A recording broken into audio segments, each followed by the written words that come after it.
السلام عليكم ورحمة الله وبركاته. الحمد لله الذي من علينا بالإسلام والإيمان. الحمد لله الذي من علينا بآخر الأنبياء والمرسلين محمد المصطفى صلى الله تعالى عليه وعلى آله وعلى أصحابه أجمعين. الحمد لله الذي لا نحصي ثناء عليه وهو كما أثنى على نفسه، وأشهد أن لا إله إلا الله وحده لا شريك له، وأشهد أن سيدنا ومولانا محمدا عبده ورسوله أرسله بالحق بشيرا ونذيرا وداعيا إلى الله بإذنه وسراجا منيرا، صلى الله تعالى عليه وعلى آله وعلى أصحابه وبارك وسلم تسليما كثيرا كثيرا. أما بعد، فأعوذ بالله من الشيطان الرجيم. بسم الله الرحمن الرحيم. لقد جاءكم رسول من أنفسكم عزيز عليه ما عنتم حريص عليكم بالمؤمنين رؤوف رحيم، فإن تولوا فقل حسبي الله لا إله إلا هو عليه توكلت وهو رب العرش الكريم. وقال النبي صلى الله تبارك وتعالى عليه وسلم: يا أبا سفيان جئتكم بكرامة الدنيا والآخرة. وقال النبي صلى الله تعالى عليه وسلم: إن الله بعثني كافة للناس رحمة فأدوا عني، أو كما قال. اللہ میرے محترم بھائیو، دوستو، عزیزو، یہ مہینہ جناب رسول اللہ صلی اللہ تعالی علیہ وسلم کی آمد کا مہینہ ہے۔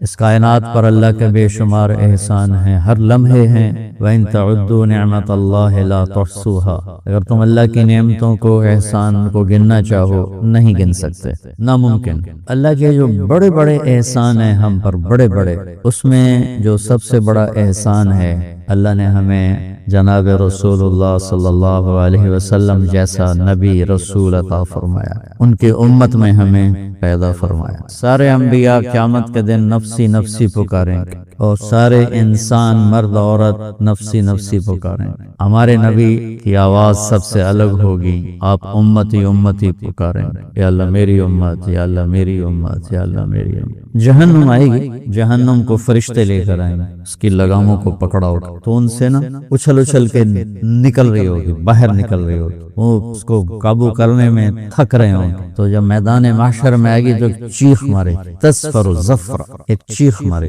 تو اس چیخ پر ساری دنیا کے انسان بھی، حتیٰ کہ فرشتے بھی زمین پر گر جائیں گے، وہ کہیں گے یا رب نفسی نفسی۔ تو اس صدا میں جو پوری دنیا کے انسانوں کی ایک ہو جائے گی، مسلم مشرق، نفسی نفسی، صرف جناب رسول اللہ صلی اللہ تعالی علیہ وسلم کی ہستی ایسے ہوں گے جو کہیں گے امتی امتی امتی امت۔ دنیا سے جاتے ہوئے بھی میری امت میری امت، الصلاۃ وما ملکت ایمانکم، اپنی امت اپنی امت کا یہ فکر کیا ہے، میری امت نماز نہ چھوڑنا، نماز نہ چھوڑنا، اور نوکروں سے، غریبوں سے اچھا سلوک کرنا۔ تو اب قیامت کی مناسبت سے تھوڑا سا ٹائم ہوتا ہے جمعہ کی نماز کا، میں آپ کو جناب رسول اللہ صلی اللہ علیہ وسلم کا حلیہ مبارک بتانا چاہتا ہوں کہ اللہ نے اپنے نبی کو بنایا کیسے تھا، آپ کس طرح تھے۔ حضرت عائشہ رضی اللہ تعالیٰ عنہ فرماتی ہیں کہ یوسف علیہ السلام کو دیکھ کر عورتوں نے ہاتھ کاٹ لیے تھے،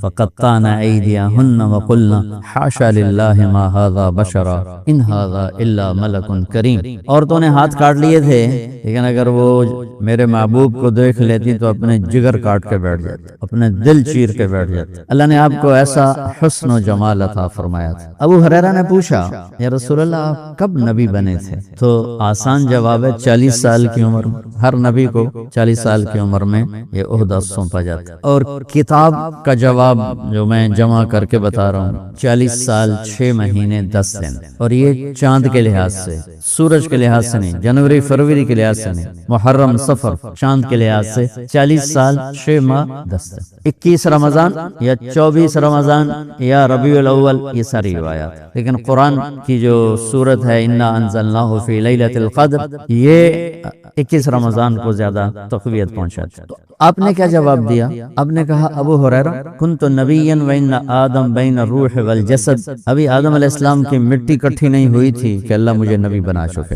تو آپ ایک سفر میں تھے، ہجرت کا سفر، آپ کے ساتھ ابو بکر، عامر بن فہیرہ رضی اللہ عنہم اور عبداللہ بن اریقط، یہ گائیڈ رہبر، یہ کافر تھا، مسلمان نہیں تھا، بعد میں مسلمان ہوا یا نہیں ہوا اس کا بھی کوئی تحقیق کوئی. تو آپ ایک جگہ سے گزرے جس کا نام ہے رابغ، وہاں بھوک لگی تو ایک خیمہ دیکھا، وہاں تشریف لے گئے اور وہاں ایک بڑھیا بیٹھی تھی. اس سے فرمانے لگے ماں جی کچھ کھانے کو مل جائے گا، ہم خریدنا چاہتے ہیں، مسافر ہیں، کچھ کھانے کو ملے گا؟ بیٹا کچھ نہیں، فاقہ ہے، قحط ہے، کچھ بھی نہیں ہے. ایک بکری کھڑی تھی کمزور بالکل. تو آپ نے فرمایا اگر اجازت دو تو اس بکری سے دودھ نکال. تو وہ حیران ہو کر کہنے لگی کہ دیکھ تو رہے ہو اس کے اوپر تو سوائے چمڑی کے اور کچھ ہے نہیں، دودھ کہاں سے نکالو؟ دوسرا یہ عازب بن بیاہی ہے، اس کا ملاپ نہیں ہوا تو دودھ کہاں سے آئے؟ بچہ نہیں دیا، دودھ کہاں سے آئے؟ تو آپ نے کہا تم اجازت دے دو میں کوشش کرتا ہوں. اس نے کہا ٹھیک ہے کرو. تو اب ایک عجیب سا واقعہ ہونے والا تھا کہ ایک عرب ایک بکری سے دودھ نکالنا چاہتا ہے. کوئی ہندوستان سے نہیں گیا جس کو بکریوں کا پتہ نہیں. بکری اور عرب تو زندگی ساتھ گزارتے تھے، بکری عرب اور اونٹ اور بکری اور گھوڑا یہ زندگی ساتھ ساتھ گزارتے تھے. تو لہٰذا وہ آپ کو حیران ہو کے دیکھنے لگی کہ ایک کون بندہ ہے یہ چمڑی چوجیں دودھ کرنا ہے کون؟ لہذا وہ غور سے دیکھتی رہی. وہ غور سے دیکھنا سما گیا. پھر اس نے اپنے نبی کا جو حلیہ بیان کیا کمال کر دی. آج تک کوئی ایسا حلیہ نہیں بیان کر سکتا. تو لہٰذا وہ آپ کو دیکھ رہی.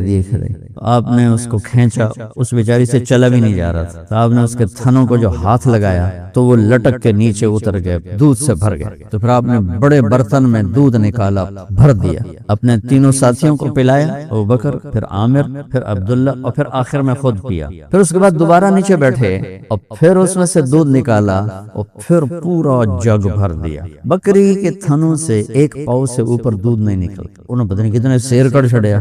دوسرا، بکری کی عمر ہوتی ہے میکسیمم 7 سال. 7 سال کے بعد مر جاتی، ذبح نہ کرو مر جائے گی. اس بکری کو میرے نبی کے ہاتھ لگے، یہ بکری 22 سال زندہ رہی، 22 برس، اور یہ ذبح نہیں ہوئی، مر گئی. حضرت عثمان کے زمانے میں یہ بکری کا انتقال ہوا، ذبح نہیں کیا گیا، صرف اللہ کے نبی کے ہاتھ کی برکت تھی. تو اب وہ اور حیران ہوئی کہ بکری چو اتنا دودھ گاں نہیں دیں دی جتنا انہیں بکری چو کر لیا. یہ کون ہے؟ وہ چلے گئے تو شام کو اس کا خامد آیا، اس نے دیکھا دودھ بھرے پیا گڑوا. من این لکی ھذا؟ ام معبد، ان کا نام ہے عاتقہ بنت خالد. ابو معبد ان کے خامد، ان کا نام ہے تمیم بن عبد العزى. وہ کہنے لگے اس بکری سے کا تیرا دماغ خراب ہے، اس بکری چو پانی نہیں نکلتا، دودھ کتوں نکلنا؟ کہنے لگے مجھے نہیں پتا، ایک نوجوان آیا تھا، اس کے ہاتھوں میں کوئی برکت تھی، جادو تھا، کیا تھا، یہ دودھ، یہ صرف یہی نہیں، اتنا ہی بھر کے اس نے پہلے نکال کے اپنے ساتھیوں کو پلایا، اتنا ہی بھر کے دوبارہ چھوڑ کے چلا گیا. تو اس نے کہا ان عتیل، مجھے بتاؤ وہ کیسا تھا؟ تو اب ماں جی نے، ان پڑھ عورت نے بتانا شروع کیا. رأیت رجلا ظاہر الوضاء ابلج الوجه حسن الخلق لم تعبه الثجل ولم تزر به صعلة وصيم قصيم أزج أقرن أحور أكحل في عينيه دعج في أشفاره وطف في صوته سحل في لحيته كثافة في عنقه سطر إن سكت فعليه الوقار وإن تكلم فسماه وعلاه البهاء حلو المنطق كأن منطقه خرزات نظم يتحدرن فصل ولا نظر ولا حذر. ہائے ہائے ہائے، اجمل الناس وابہاہ من بعید واحسنہ واجملہ من قریب غصن بین غصنین وہو اندر الثلاثہ. کون کرے ترجمہ؟ میں نے تو خالی الفاظ آپ کو بتا دیے. یہ مولوی تازہ تازہ پڑھ رہے ہیں، یہ کریں گے ترجمہ. میرا تو پڑھا پرانا ہو چکا ہے، نہ پڑھنے کا موقع ملتا ہے. ایک سفر، ایک سر درد، دونوں چیزوں نے کتاب سے دور کر دیا ہے. کہنے لگی میں نے ایک نوجوان دیکھا، مجھے یوں لگا جیسے 14ویں کا چاندی کپڑے پہن کے زمین پہ اتر آیا. حد کر، جیسے 14ویں کا چاندی زمین پہ آ جائے تو بتاؤ میں کیسے اس کو بیان کروں گی کہ وہ کیسے تھے، وہ کیا تھے. چمکتا چہرہ تھا، ابلج الوجه حسن الخلق، سارا وجود حسن کا پیکر تھا، لم تعبہ سجلا، پیٹ نہیں نکلا ہوا تھا۔ کتنے لوگ ہیں آپ سجے پاسے ہوندن پیٹ کھبے پاسے ہوندن، آپ کھبے پاسے ہوندن پیٹ سجے پاسے ہوندن، نہ اٹھن جوگے نہ بن جوگے، تے کھاونا پھر بھی نہیں چھڑ دے، فنا ہی پھیر دیں دے۔ او بھائی زندہ رہنے کے لیے کھاتے ہیں، پیٹ بھرنے کے لیے نہیں کھاتے۔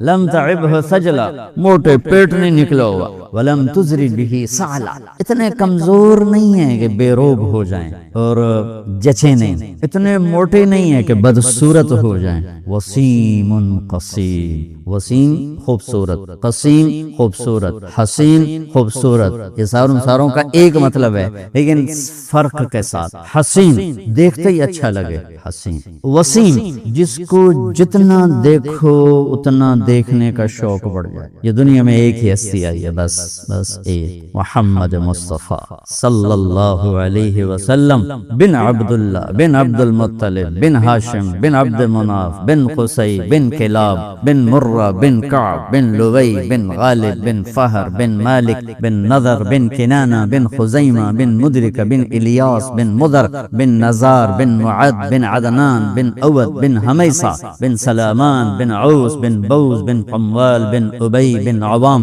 بن ناشد بن حزا بن بلداس بن یغلاف بن طابق بن جاحم بن ناحش بن ماخی بن عیفی بن عبقر بن عبید بن الدعاء بن حمدان بن سنبر بن یثربی بن یحزن بن یلحن بن ارعوا بن عیدی بن ذیشان بن عیسر بن اقناد بن ایہام بن مقصر بن ناحل بن زارع بن سمی بن مزی بن عوض بن عرام بن قیدار بن اسماعیل بن ابراہیم بن آذر بن ناحور بن سروج بن رعو بن فائج بن عابر بن ارفخشاد بن سام بن نوح بن لامک بن متوشال بن ادریس بن یرد بن ملہل ایل بن قینان بن آنوش بن شیس و بن آدم علیہ السلام۔ ایک ہی ہے وسیم، کیا میں جتنا دیکھوں مجھے دیکھنے کا شوق بڑھے۔ وسیم کیا مطلب؟ جتنا دیکھوں اتنا جینا بھرے اور طلب بڑھے اور طلب بڑھے اور طلب بڑھے۔ یہ دنیا میں یہ لفظ صرف ایک ہستی کے لیے آیا ہے، بس ساری دنیا پھری ہے، بار بار ابھی بھی پھر کے آ رہا ہوں۔ حسین ہیں، قسیم کوئی نہیں، صرف ایک ہی اللہ نے بنایا بس۔ قسیم وسیم ایسے تھے کہ بس میری آنکھ بھرتی نہیں تھی۔ قسیم، قسیم بھی خوبصورت، حسین بھی خوبصورت، وسیم بھی خوبصورت۔ کون سا خوبصورت؟ وسیم دل نہ بھرے دیکھنے سے، حسین دیکھتے ہی اچھا لگے۔ قسیم، قسیم اس خوبصورت کو کہتے ہیں جس کے جسم کی ساری بناوٹ ہر عضو کے سامنے حسن غلام بن کے کھڑا۔ ہم کہتے ہیں یار اکھیاں بڑی سونیاں، اس کا مطلب ہے چہرہ اتنا اچھا نہیں ہے، آنکھیں بڑی خوبصورت، اس کا ناک بڑا خوبصورت ہے، اس کی انگلیاں بڑی خوبصورت ہیں۔ اور قسیم کسے کہتے ہیں؟ جو سر کے بالوں سے لے کر پاؤں کے ناخن تک حسن سے بھرا ہوا ہو اور اس کے جسم کا ہر عضو حسن کی نشانی ہو، اسے کہتے ہیں قسیم۔ قسیم کہنے لگے وسیم تھے، قسیم تھے، حسین تھے، جسے 14ویں کا چاند کپڑے پہن کے اترا ہو ایسے تھے۔ فی عینیہ داج، آنکھ بڑی موٹی تھی۔ میرے نبی کے آنکھوں کے بارے میں جو الفاظ آتے ہیں، ادعج، اشکل، احور، اکحل، احدب، انجل، ابرج، 7 الفاظ، یہ میں کئی حدیثوں سے جمع کر کے آپ کو بتا رہا ہوں۔ اما جی نے ایک کہا فی عینیہ داج یا اکحل احور، 7 الفاظ ہیں مختلف صحابہ نے جو آپ کے بارے میں، آپ کی آنکھوں کے بارے میں ارشاد فرمایا ہے۔ ان 7 کا ایک ترجمہ ہے کہ کائنات میں ایسی حسین آنکھ کوئی نہیں، مطلب کٹھا کر دے نا، کٹھا، کائنات میں ایسی حسین آنکھ کوئی نہیں، آپ کی آنکھوں میں آنکھیں ڈال کے کوئی دیکھ نہیں سکتا، اس لیے آپ یوں دیکھا کرتے تھے، یوں جل نظرہ الملاحظہ، ایسے جب کبھی آنکھ اٹھتی تھی آپ کی تو پھر سب یوں ہو جاتے تھے، کوئی آپ کو دیکھ نہیں سکتا تھا سوائے 2 ہستیوں کے، ایک ابو بکر اور ایک عمر، بس اس کے علاوہ کوئی آپ کو نہیں دیکھ سکتا، وہ دونوں آپ کو دیکھتے تھے۔ ایک صحابی فرماتے ہیں میں اللہ کے نبی کی صحبت میں رہا، لیکن مجھ سے پوچھو اللہ کے نبی کا حلیہ کیسا تھا میں بتا نہیں سکتا، کہ حیا کی وجہ سے میری آنکھ اللہ کے نبی کے چہرے پر کبھی ٹکی نہیں۔ فی عینیہ داج، موٹی آنکھ ہو اور سیاہی سفید ہو اور بھری ہوئی آنکھ ہو تو ادعج، احور پتلی کے چوطرف سفیدی خوب سفید ہو، پتلی خوب سیاہ ہو، احور، اشکل آنکھوں میں سرخ دھاریاں ہوں اور آنکھ موٹی کے ساتھ لمبی ہو، اشکل، اکحل بغیر سرمے کے سرما لگی ہوئی آنکھ ہو، اہدب فی اشفارہ وطف، دو چیزیں بیان، فی عینیہ دعج فی اشفارہ وطف، یہ پلکیں جن کی لمبی ہوں، لمبی ہوں اور آگے جا کر تھوڑا سا یوں مڑ جائیں لمبائی کی وجہ سے، انہیں وطف کہتے ہیں یا اہدب کہتے ہیں، اور یہ حسن کی اعلیٰ نشانی ہے۔ آج کل مصنوعی پلکیں ملتی ہیں جہاں لگا کے ان کو ذرا لمبا کر کے دکھایا جاتا ہے، میرے نبی کو اللہ نے ویسے ہی جھالر ہی دے دی تھی، جھالر، فی صوتہ سہل، آواز میں ایک جاذبیت، ایک کشش، ایک جادو، ایک نغمہ، ایک موسیقی، سب ساحل کے ترجمے ہیں، فی لحیتہ کثافہ، آپ کی داڑھی لمبی نہیں تھی، ایک مٹھ تھی قدرتی، ہلکی نہیں تھی، کثافہ گھنی اور ایک مٹھ اور نیم گھنگریال، رجل الشعر، سر اور داڑھی کے بال نیم گھنگریال، یہ میں اضافتاً بتا رہا ہوں، داڑھی اور سر میں 14 سفید بال، 14 یا 20، یہ دو روایتیں، یا 14 تھے یا 20 تھے۔ جب خاموش ہوتے تھے وقار چھا جاتا تھا، جب بولتے تھے تو نور چھا جاتا تھا، ان سکت فعلیہ الوقار، خاموش ہیں تو وقار کا پیکر ہے، بولتے ہیں تو نور چھا جاتا ہے، نور کا حالہ ان کو چاروں طرف سے گھیر لیتا ہے، اور کلام ایسا ہے جیسے موتیوں سے موتی گر رہے ہوں، اللہ، موتیوں سے موتی کے دانت اتنے سفید جیسے موتی اور کلام اتنا خوبصورت جیسے موتی، ایسا حسین کلام، نہ لمبا نہ مختصر، نہ اس میں کوئی بیکار زائد بات، نہ کوئی ایسی مشکل بات، ایسے بہتے پانی کی طرح اور گنگناتی آبشاروں کی طرح اس نوجوان کا کلام تھا، اس نوجوان کا نغمہ تھا، اس نوجوان کی بات تھی۔ ایک دم دیکھو تو ہیبت چھا جائے، قریب سے دیکھو تو محبت پیدا ہو جائے، دیکھتے ہی ہیبت چھا جائے، قریب ہو تو اس کی محبت کے قائل ہو جاؤ، محبت میں اس کے غرق ہو جاؤ، فنا ہو جاؤ۔ وہ ایسی نرم پہنی تھے تر و تازہ کہ چمکتا دمکتا رنگ تھا، اور ان کے اصحاب نے ان کو چاروں طرف سے گھیرا ہوا تھا۔ ایک حدیث ساتھ اور جوڑ دوں تاکہ دونوں کی برکت حاصل ہو جائے، ابن ابی حالہ، عظیم الہامہ، بڑا سر، یتلالو وجہہ تلالو القمر لیلۃ البدر، 14ویں رات کے چاند کی طرح چہرہ چمکتا تھا، ازہر اللون، پھولوں جیسا رنگ نہیں کہا، کلیوں جیسا رنگ، کلی، چونکہ کلی میں چمک زیادہ ہوتی، پھول جب مکمل ہوتا اس کی چمک میں تھوڑی کمی آ جاتی، اور کلی پروان چڑھ رہی ہوتی تو اس میں چمک زیادہ ہوتی، ازہر اللون، کلیوں جیسا چمکتا رنگ، اطول من المربوع واقصر من المشذب، نہ لمبا قد کہ برا لگے، نہ چھوٹا قد کہ بے روب ہو جائے، لا تشنہہ عین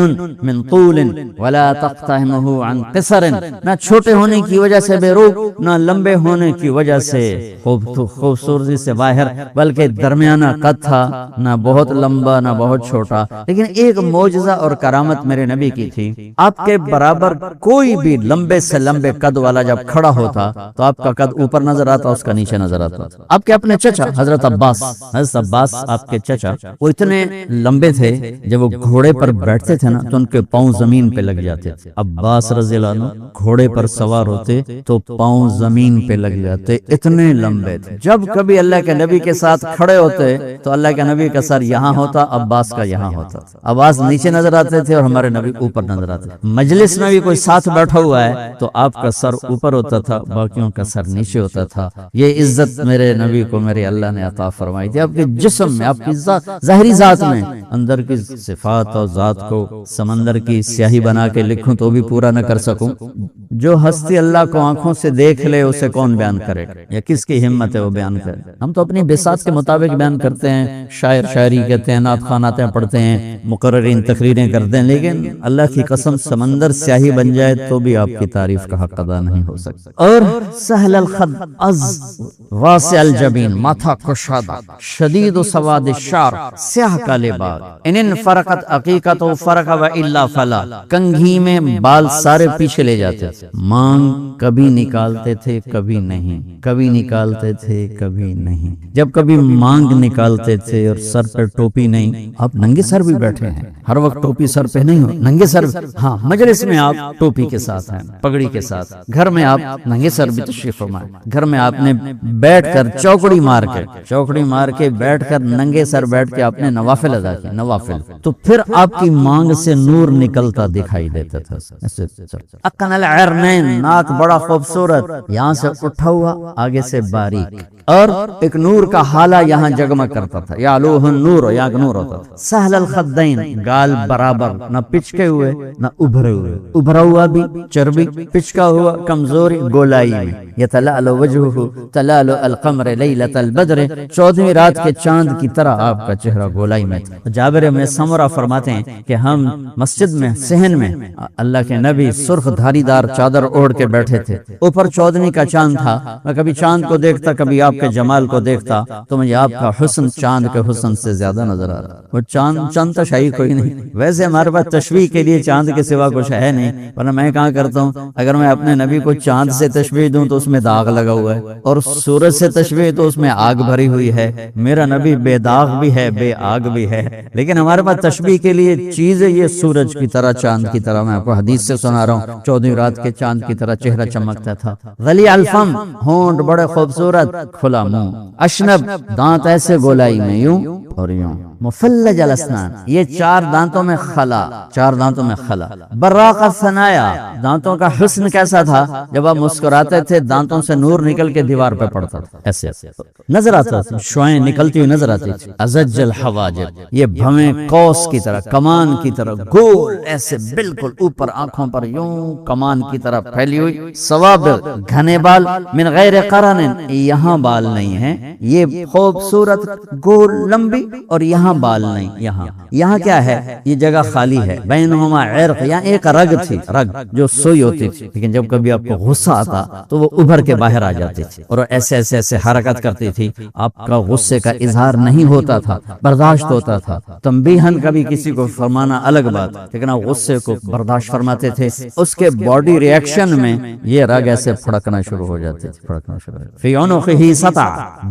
گردن ایسی تھی جیسے کسی نے سراہی کی، وہ سراہی کا اوپر والا نہیں ہوتا حصہ، ایسے سراہی دار گردن تھی، لمبی خوبصورت، چمکتی ہوئی چاندی کی طرح چمکتی ہوئی گردن، سواء البطن والصدر، سینہ اور پیٹ برابر تھا، بعید ما بین المنکبین، یہ درمیان یہ چھاتی بہت چوڑی، عریض الصدر، سینہ بھی خوب چوڑا تھا، طویل الزندین، بازو ذرا لمبے تھے، سائل الاطراف، انگلیاں سیدھی، دیکھو یہ میری انگلی میں ٹیڑھا پڑنا تھا، آپ کی انگلیاں سیدھی، رحب الراحہ، ہتھیلی بڑی کشادہ خوبصورتی کے ساتھ، شفن الکفین والقدمین، یہ جگہ اور یہ جگہ اور یہ جگہ، یہاں رگیں نظر نہیں آتی، یہ میری رگیں نظر آ رہی، آپ کی رگیں نظر نہیں آتی تھی، یہاں گوشت پر تھا، خمسان الاخمسین، یہ جگہ، یہاں تلوہ گہرا تھا، فلیٹ نہیں تھا، چلنے میں مشکل ہوتی ہے، زیادہ گہرا تھا، تیز رفتاری میں یہ چیز کام دیتی، مسیح القدمین، پاؤں بڑے ملائم لگتا تھا جیسے تیل لگا ہوا ہے، ینبو عنہم الماء، پانی ان پر سے ایسا گزرتا تھا جیسے تیل لگے پاؤں سے پانی گزر کے نیچے چلا جاتا ہے، اذا زال زال قلعا، پاؤں پورا اٹھا کے رکھتے تھے، ایسے ہمارے کہ ہم لوگ کئی لوگ پیر گھسیٹ کے چل رہے ہوتے ہیں یا یوں چل رہے ہوتے ہیں، اب مضبوطی سے قدم اٹھاتے، مضبوطی سے رکھتے تھے اور اس میں کوئی لچک نہیں ہوتی، ہاں یمشی تکفیاً، تھوڑا کندھے جھکا کے چلتے تھے، نظر جھکا کے کندھے جھکا کے چلتے تھے، اس طرح کبھی نہیں کیا، ہمیشہ یہ رکھا، اللہ کے بعد سب سے بڑی ہستی، یعنی ایک جملے میں ختم کر دوں بات، اللہ کے بعد سب سے بڑی ہستی، اور وہ یوں چلتے تھے، ایسے نہیں چلتے تھے، یوں چلتے تھے، دقیق المسربہ، جسم پہ بال نہیں تھے، یہاں بالوں کا ایک تار چلتا تھا اور آ کے ناف پہ آ کے ختم ہو جاتا تھا، اشر الذراعین، یہاں ہلکے بال تھے کلائیوں پر، وآلی المنکبین، کچھ ہلکے جیسے لوں ہوتے ہیں، لوں وہ یہاں تھے، یہاں، باقی سارا جسم انور المتجرد، ایسے چمکتا تھا شیشے کی طرح، باقی سارا وجود مبارک شیشے کی طرح چمکتا تھا. بادن مضبوط جسم، متماسک، سارے جو آپ کے اعصاب اور پٹھے تھے ایسے کسے ہوئے، جیسے پہلوانوں کے کسے ہوئے ہوتے ہیں ایسے آپ کے جسم کے اعصاب کسے ہوئے. خوبصورت جسم، انتہائی حسن و جمال کا پیکر. یجاور شعرہ شحمۃ اذنیہ، عام زندگی بھر بال یہاں تک تھے، یہاں تک کان کی لو تک، کبھی گردن تک آئے کبھی شانوں تک آئے، ورنہ زندگی میں زیادہ بال یہاں تک آپ کے تھے، یہاں تک. اور اذا التفت التفت جميعا، جب کوئی آپ کو متوجہ فرما تھا تو آپ یوں نہیں ہوتے تھے، یوں نہیں ہوتے. مولوی بلال مجھے کہے گا طارق جمیل صاحب تو میں اتنا ہی کروں گا، اس سے آگے میری سکت کوئی نہیں، لیکن میں قربان جاؤں اپنے نبی پر. جب آپ کو کوئی دائیں بائیں سے بلاتا تو آپ یوں کی بجائے یوں ہوتے تھے، یوں. اللہ صلی اللہ علیہ یا رسول اللہ، کمال، کیا اخلاق. ادھر سے بلاتا تو ایسے نہیں ہوتے، ایسے پورا. ادھر سے آواز آتی ہے تو اب یوں نہیں ہوتے، اب ایسے ہوتے، ایسے. اتنی عزت دیتے تھے بلانے والے کو کہ پورا سینہ اسے دیتے. مگر ان موبائلوں نے تباہی پھیر دی. لوگ بات کر رہے ہوتے ہیں موبائل تے منہ چاہتے بیٹھا ہوں. ارے اللہ کے بندے، اس کو اس کی آنکھوں میں آنکھیں ملا کے بات کر. یہ عزت ہے، یہ اگلے کی عزت، اگلے کا حق ہے. توجہ فرمائیں، توجہ جی، توجہ فرمائیے. توجہ کی تا ہٹاؤ تو پیچھے وجہ نکلتا. وجہ چہرے کو کہتے ہیں. توجہ کا مطلب ہے کہ بوتھا میرے حال کر، موبائل پہ لگا ہوا باتیں کر رہا ہے، بیوی بات کر رہی ہے موبائل پہ لگا ہوا ہے، بیٹا بات کر رہا ہے موبائل پہ لگا ہوا ہے. یہ عزت نفس کو توڑ دینے والی بات ہے. کسی کو بے عزت کرنے کے برابر ہے کہ اس کو تم چہرہ نہ دو. چلو تم میرے نبی کی طرح اتنا نہیں کر سکتے، اتنا تو کر لو. اس موبائل نے زندگی برباد کر کے رکھ. براسیاں دا پتر جمے انہوں چم چم کے مار چھڑے. پاکستانیاں نو موبائل لبا انہوں چم چم کے اپنے آپ برباد کر چھڑ. ٹوائلٹ میں موبائل سن رہے ہوتے ہیں، گلاں کیتی جاندی ہیں، جڑا کام کرن گے نو بول بول آ کے بہت. اس نے اخلاق کو بہت بگاڑا، بہت بگاڑا. پھر یہ فیس بک نے زندگی برباد کر دی. ارے بھائی کچھ وقت اللہ کو دے دے، کچھ اللہ کی کتاب کو دے دے. اس پر لگے ہوئے بیٹے نے بات کی، بیٹی نے بات کی، بیگم نے بات کی، یا خامن نے بیگم سے بات کی، بچے نے ماں سے بات کی، سب اسی پہ لگے ہوئے. بہن بھائی بیٹھے اپنے اپنے موبائل پہ لگے ہوئے ہیں. یہ ضرورت کی چیز ہے، اپنے آپ کو تباہ کرنے کی نہیں. کھانا بھی کھا رہے ہیں موبائل پہ سودا بھی کر رہے ہیں. ارے بھائی تو زہر کھا رہا ہے، یہ زہر بن رہا ہے، تیری جان اس سے زیادہ قیمتی ہے. تو میرے نبی پوری طرح متوجہ ہوتے تھے. جلو ضحکہ التبسم، آپ کا مسکرانا ہوتا تھا. کبھی کبھی ہنسے، کبھی کبھی زور سے بھی ہنسے کہ آخری داڑیں نظر آنے لگی، آخری داڑیں نظر آنے لگی. لیکن ہم ایسے کر کے نہیں ہنسے. صحابہ کو روکا نہیں، کیونکہ پتا کہ قابو میں نہیں کر سکتے. آپ کے سامنے صحابہ، ایک صحابی ان کا نام ہے اسید بن حضیر، ایک ہے نعیمان، ایک ہے عبداللہ بن حذیفہ. یہ ان صحابہ میں اتنی ظرافت تھی، یہ اللہ کے نبی کی محفل میں ہنساتے تھے. صحابہ ہنستے تھے زور زور سے بھی، لیکن آپ کا ہنسنا مسکرانا ہوتا تھا. چند مواقع ایسے ہے کہ آپ زور سے بھی ہنسے اور آپ کی آخری داڑیں بھی نظر آنے لگیں. یہ میں نے مختصر سا آپ کو اللہ کے نبی کا حلیہ مبارک بتا دیا. جو بھی مجھے یاد آیا، کچھ چیزیں ممکن ہے رہ گئی ہوں یادداشت میں، لیکن جتنا ضرورت تھا تو میں نے سر آپ کے سامنے اللہ کے محبوب صلی اللہ تعالی علیہ وسلم کی ہستی اور ذات کو پیش کیا ہے. چند ایک چیزیں ہیں. آپ محفل میں چوکڑی مار کے بیٹھتے تھے، عطیات کی شکل میں ایسے بیٹھتے. کبھی پاؤں لمبا نہیں کیا، محفل لمبی ہو گئی آدمی تھک جاتا ہے. کبھی آپ نے کسی کی طرف پاؤں لمبا نہیں کیا، اسی طرح بیٹھتے تھے. جب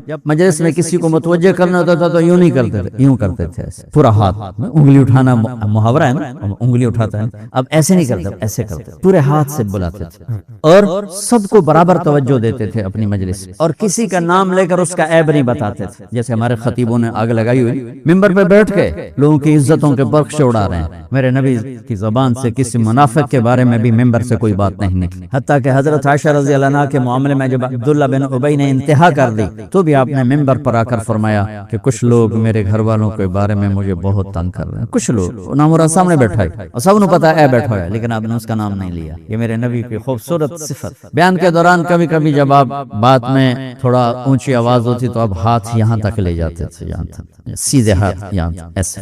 اس سے زیادہ آپ کے ہاتھ کا اشارہ نہیں. ہمارے طرح نہیں کدے مکے تے کدی آستینہ اٹھتے تے کدی میز تے مکہ مار دیں، بس آپ اتنا کرتے تھے بس. اور محفل میں بیٹھے ہوئے آپ کی جو بے ساختہ جسم کی حرکت تھی، بے ساختہ باڈی حرکت ہوتی ہے ہر آدمی کی، کوئی نہ کوئی اس کو پتہ نہیں چل رہا ہوتا اور وہ اس کی وہ حرکت چل رہی ہوتی. تو یہ آپ دوران گفتگو آپ یوں فرمایا کرتے تھے، یہ ہتھیلی اور یہ انگوٹھا اس کو یوں ایسے ایسے ٹکراتے رہتے تھے. جب کوئی عام گفتگو ہو رہی ہوتی تھی تو اس گفتگو میں بے ساختہ آپ یوں فرما رہے ہوتے تھے. یہ آپ کی عادت بغیر ارادے کے. یہ میرے نبی پاک صلی اللہ تعالی علیہ علیہ وسلم ہیں، اور قربان جاؤں ان صحابہ پر جنہوں نے ہر ادا کو محفوظ کر کے ہم تک پہنچا دیا۔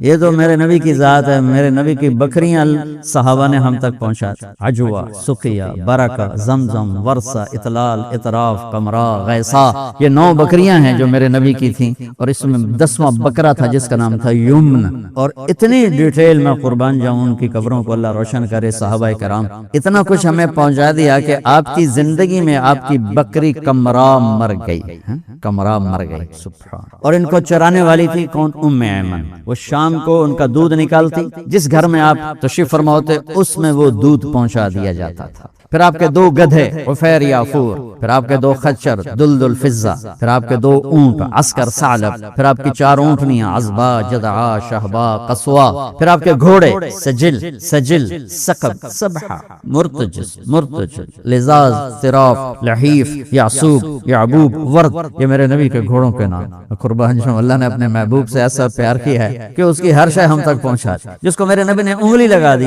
وہ بھی ہم تک پہنچی ہوئی اور محفوظ ہے۔ یہ جو ایک عمل کی کئی شکلیں ہیں نا کہ ہم ہاتھ یہاں باندھتے ہیں، کچھ امت یہاں ہاتھ باندھتی ہے، کچھ رفع یدین کرتے ہیں، کچھ نہیں کرتے ہیں، کچھ اونچی امین کہتے ہیں، کچھ آہستہ امین کہتے ہیں، یہ سب میرے نبی کے بتائے ہوئے طریقے ہیں۔ اگر کسی ایک پر امت جمع ہو جاتی تو باقی سارے طریقے گم ہو جاتے۔ میرے نبی نے زندگی میں ایک دفعہ بھی جو عمل کیا ہے وہ بھی زندہ ہے کہیں نہ کہیں۔ وہ اللہ جس سے پیار ہے تو اس کی ہر شے کو باقی رکھا جاتا ہے۔ اب ہمارے برے صغیر میں یہ فرقے بن گئے ہیں، اس پہ لڑائیاں چل رہی اور اس پہ نفرت کی آگ بھڑک اٹھی ہے۔ میں تو کہتا دنیا سے چلا جاؤں گا، پتہ نہیں یہ آگ بجھے گی کہ نہیں بجھے گی، کہ بھائیو امت بن کے چلو، امت بن کے چلو، امت بن کے چلو۔ اور آخر میں ایک حدیث سنا دیتا ہوں پھر نماز پڑھ۔ میرے نبی وضو فرما رہے تھے تو صحابہ آپ کے وضو کا پانی گرنے نہیں دے رہے تھے، نیچے سے لے رہے تھے، کسی بوک کے چلیا، کسی ہاتھ سے چلیا، کسی منہ تے ملیا، کسی سینے تے، کسی ہتھاں تے۔ تو آپ نے فرمایا ما یحملکم علی ھذا، یہ کیوں کر رہے ہو؟ کہا جی حبا للہ ولرسولہ۔ کہا یا رسول اللہ آپ اور آپ کے رب کی محبت نہ کر رہے ہیں اور کیا کر رہے ہیں؟ تو آپ نے فرمایا میں بتاؤں اصلی محبت کیا ہوتی ہے، میں بتاؤں اصلی محبت کیا ہوتی ہے؟ من سرہ ان یحب اللہ ورسولہ ویحبہ اللہ ورسولہ۔ اگر تم یہ چاہتے ہو کہ میں اور میرا رب تم سے پیار کریں، اور اگر تم یہ چاہتے ہو کہ تمہاری محبت ہماری بارگاہ میں قبول ہو جائے، پیپر تو دیتا پر اگلا فیل کر کے چلے گیا پھر کی بنے گا، تو کہا تمہاری محبت میرے اور میرے رب کے دربار میں قبول ہو جائے اور میں اور میرا رب بھی تم سے محبت کرنے لگے، وہ نہ بتا دوں جو کر رہے تھے اس سے روکا نہیں۔ اس کا مطلب ہے کہ یہ اظہار محبت کے مختلف طریقے ہیں، کوئی کسی طرح کوئی کسی طرح، تو یہ چلیں گے قیامت تک چلیں گے۔ تو میرے نبی نے کہا لیکن میں تمہیں بتاؤں کہ وہ کون ہے جس سے میں اور میرا رب بھی پیار کرتے ہیں اور ان کا پیار میں اور میرا رب قبول کرتے ہیں، تائیں تک گل بڑھنی ہے نہیں۔ کہا جی کیا ہے؟ کہ فَلْيَصْدِقِ الْحَدِيثَ إِذَا حَدَّثَ، مجھ سے پیار کرنا ہے تو ہمیشہ سچ بولو، کبھی جھوٹ نہ بولو۔ تو پاکستان تا پہلے پرچے ہی فیل ہو گیا، کوئی دکھاؤ سچا، ان بازاروں میں کوئی دکھاؤ کوئی سچا بیٹھا ہو، ان دفتروں میں دکھاؤ کوئی سچا بیٹھا ہو، گھروں میں جن کا کوئی کام ہی نہیں پھر بھی جھوٹ کی عادت بنی ہوئی۔ تو میرے نبی نے فرمایا فَلْيَصْدِقِ الْحَدِيثَ إِذَا حَدَّثَ، میری بارگاہ میں محبت کو قبول کرانا ہے تو سچ بولنا پڑے گا، جھوٹ کبھی نہیں۔ فَلْيُؤَدِّ الْأَمَانَةَ إِذَا تُؤْمِنَ، زندگی بھر دیانتداری سے چلنا ہوگا، کسی کو دھوکہ نہیں دینا ہوگا، کسی کو دھوکہ نہیں دینا۔ تمہارے اپنے تاجر کہتے ہیں دھوکہ دینے سے ہی تو کاروبار چلتا، ہیرا پھیری کرنے سے ہی تو کام چلتا۔ تمہارے اپنے تاجروں کی زبان سے نکلے ہوئے الفاظ بتا رہا ہوں کہ یہ 2 نمبری سے ہی تو پھر کام آگے چلتا۔ اور میرے نبی فرما رہے ہیں فَلْيُؤَدِّ الْأَمَانَةَ إِذَا تُؤْمِنَ، وہ امانت دار ہوگا، وہ خیانت نہیں کرے گا، وہ دھوکہ نہیں دے گا۔ ایک اور حدیث جوڑ دو ساتھ، میرے نبی نے فرمایا میرا امتی ہر گناہ کر سکتا ہے، 2 نہیں کر سکتا، ایک جھوٹ نہیں بول سکتا، ایک دھوکہ نہیں دے سکتا۔ سارا ملک جھوٹ اور دھوکے کی منڈی بنا ہوا۔ تیسری بات فَلْيُحْسِنْ جِوَارَ مَنْ جَاوَرَهُ، مجھ سے محبت ہے، میرے رب سے محبت ہے، اور تم چاہتے ہو کہ ہم بھی تم سے پیار کریں تو ایک سچ بولو، ایک دیانتداری سے کام کرو، دھوکہ نہ دو، خیانت نہ کرو، اور تیسرا پڑوسی سے اچھا سلوک کرو، چاہے پڑوسی کوئی بھی ہو، اپنا ہو، غیر ہو، مسلم ہو، غیر مسلم ہو، پڑوسی ہے اس کا خیال، اس سے اچھا سلوک کرو۔ یہ 3 باتیں ہیں جس پر اللہ اس کا رسول شہادت دے رہے ہیں، گواہی دے رہے ہیں کہ ہاں تم ہم سے پیار کرتے ہو، ہم بھی تم سے پیار کرتے ہیں۔ بھائیو یہ سیکھنے کی چیزیں ہیں. اگر آج تک جھوٹ بول رہے ہیں بیٹھے بیٹھے توبہ کر لیں. اگر آج تک دھوکہ دے رہے ہیں بیٹھے بیٹھے توبہ کر لیں. پڑوسی سے گڑبڑ ہے جا کے اس سے صلح کر لیں تو اللہ رسول کے رجسٹر میں ہم بھی نام آ جائے. اور تبلیغ اس کو سیکھنے کی محنت ہے. جب اللہ ہمت دے وقت لگانا اور یہاں سے اٹھ کر کسی سے لڑے ہوئے صلح کر لیں. سچ بولنے کی نیت کرو, دیانتداری کی نیت کرو. اللہ کی قسم بڑی قیمت لگے گی قیامت کے دن. اب لوگ تاجر ہو, اکثر جب مارکیٹ میں چیز کم ہو جاتی ہے تو کیسے اس کی قیمت اوپر جاتی ہے, پھر اس کے لیے مارکیٹنگ کی ضرورت نہیں پڑتی, اپنے آپ وہ جا رہی. اور جب چیز زیادہ ہوتی ہے پھر اس کو بیچنا مشکل بن جاتا ہے اور اس کے گاہک تلاش کرنے مشکل ہو جاتے ہیں. یہ جو 3 باتیں بتا رہا ہوں, 7 بر اعظم, 7ویں تے تو برف ہے اتنے جاندہ کوئی نہیں, 6 بر اعظم اللہ نے مجھے پھرا دی ہے بار بار پھر کے بتا رہا ہوں. یہ سودا دنیا سے ختم ہو چکا, بہت کم لوگوں کے پاس ہے, بہت کم لوگوں کے پاس ہے, بہت کم لوگوں کے پاس ہے. اللہ کی قسم اگر یہ سودا لے کے مر گئے نا تو اللہ بڑی قیمت لگائے گا, بڑی قیمت لگائے گا, منہ مانگی قیمت لگائے گا, منہ مانگی قیمت. تو بہت بڑی صفت ہے سچائی, دیانتداری اور پڑوسیوں سے حسن سلوک, انسانوں سے حسن سلوک. اللہ تعالیٰ مجھے بھی توفیق دے آپ کو سنت یاد رکھیں.